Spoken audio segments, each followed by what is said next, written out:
রেলগাড়ির কামরায় হঠাৎ দেখা। ভাবিনি সম্ভব হবে কোনো দিন। আগে ওকে বারবার দেখেছি লাল রঙের শাড়িতে, ডালিম ফুলের মতো রাঙা। আজ পরেছে কালো রেশমের কাপড়, আঁচল তুলেছে মাথায়।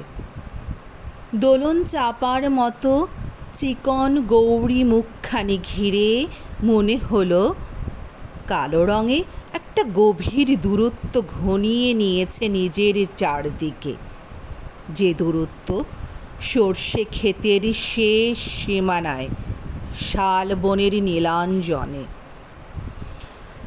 থমকে গেল আমার সমস্ত মনটা। চেনা লোককে দেখলেম অচেনার গাম্ভীর্যে।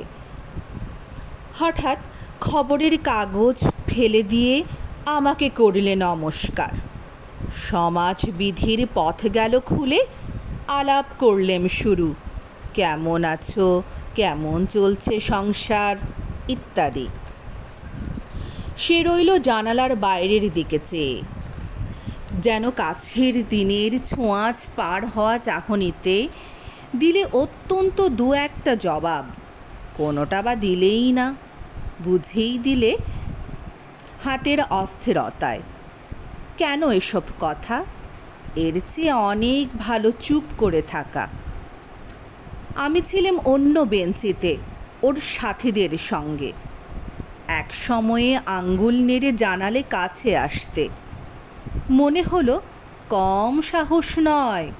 বসলুম ওর এক বেঞ্চিতে। গাড়ির আওয়াজের আড়ালে বললে মৃদুস্বরে, কিছু মনে করো না, সময় কোথা সময় নষ্ট করবার। আমাকে নামতে হবে পরের স্টেশনেই। দূরে যাবে তুমি, দেখা হবে না আর কোনো দিনই। তাই যে প্রশ্নটার জবাব এতকাল থেমে আছে, শুনবো তোমার মুখে। সত্য করে বলবে তো? আমি বললেম, বলবো। বাইরের আকাশের দিকে তাকিয়েই শুধ হলো। আমাদের গেছে যেদিন, একেবারেই কি গেছে? কিছুই কি নেই বাকি? একটুকু রইলাম চুপ করে, তারপর বললাম, রাতের সব তারাই আছে দিনের আলোর গভীরে। খটকা লাগলো, কি জানি বানিয়ে বললেম নাকি। ও বললে, থাক এখন যাও ওদিকে। সবাই নেমে গেল পরের স্টেশনে।